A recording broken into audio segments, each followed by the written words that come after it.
सास संगत जी बड़े प्यार से कहना। धन निरंकार जी। सास संगत जी, आज की साखी एक सच्ची घटना है। आज की साखी में हम सुनेंगे कि कैसे सतगुरु ने अपने भक्तों के विश्वास की रक्षा की। तो आइए साखी सुने।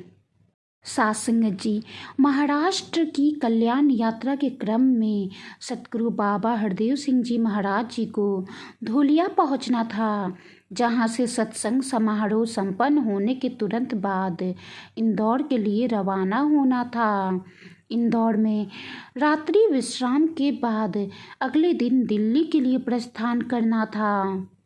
सासंग जी, धूलिया में सत्संग का समय शाम 5 से रात्रि 9 बजे तक था।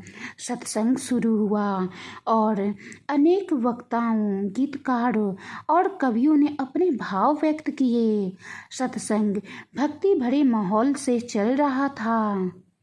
सासंग जी, कल्याण यात्रा में पूज्य JRD सत्यार्थी जी और उनके साथ कई संतों महापुरुष भी थे। शास्त्री जी ने सभी भक्तों को बोलने का अवसर दिया, जिनमें कल्याण यात्रा में शामिल ये महात्मा भी थे। सासंग जी, बाबा जी के प्रवचनों का समय हो रहा था। शास्त्री जी ने सतगुरु बाबा हरदेव सिंह जी महाराज से प्रार्थना की कि हुजूर, प्रवचनों का समय हो चुका है। हुजूर ने सहज ही कहा, नहीं, अभी सत्संग और चलाइए।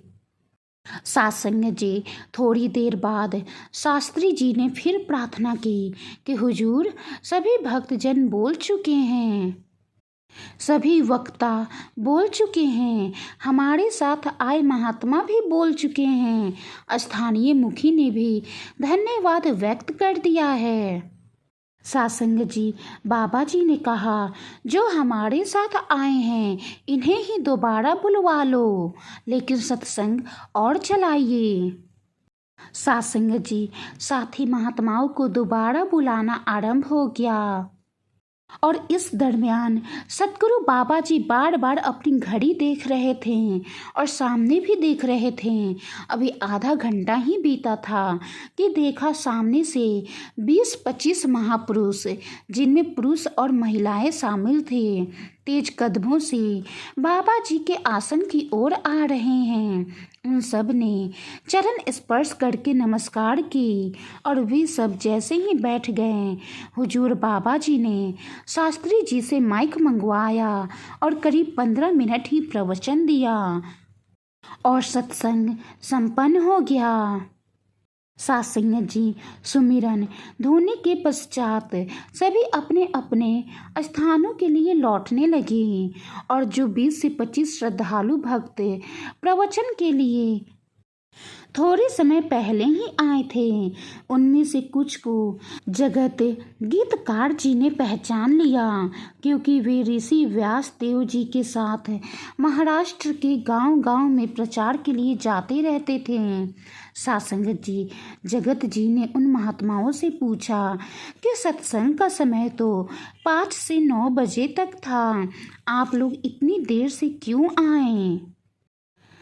तब वे महात्माएं कहने लगे, हम क्या करते, जिस गाड़ी से आ रहे थे वो रास्ते में खराब हो गई और उसे दुरुस्त करने में ही काफ़ी समय लग गया, लेकिन हम सब यही बस प्रार्थना कर रहे थे कि हे अंतर्यामी सतगुरु, हमें नमस्कार करने का अवसर जरूर मिले।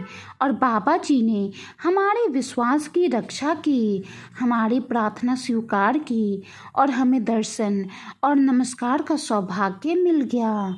अंतर्यामी सतगुरु ने हर भक्त के हृदय के विश्वास को और भी मजबूती प्रदान की।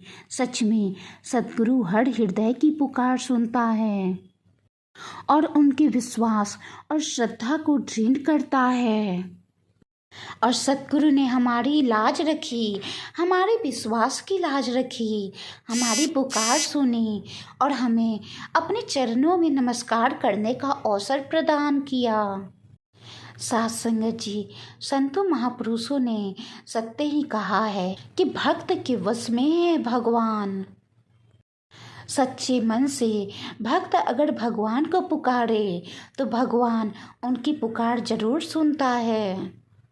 ठीक इसी प्रकार 20-25 संतों महापुरुषों ने भी सत्संग में समय पर ना पहुंच पाने के कारण सतगुरु से सच्चे मन से प्रार्थना की कि हे सतगुरु, आप अपने चरणों की नमस्कार हमें जरूर देना। और साथ संगत जी, सतगुरु ने उनकी पुकार सुन ली। साथ संगत जी, सतगुरु पर अगर पूर्ण विश्वास हो तो सतगुरु अपने भक्तों की विश्वास की रक्षा जरूर करता है। साथ संगत जी, वाणी में कोई गलती हो गई हो तो बख्श लेना जी, प्यार से कहना। धन्य निरंकार जी।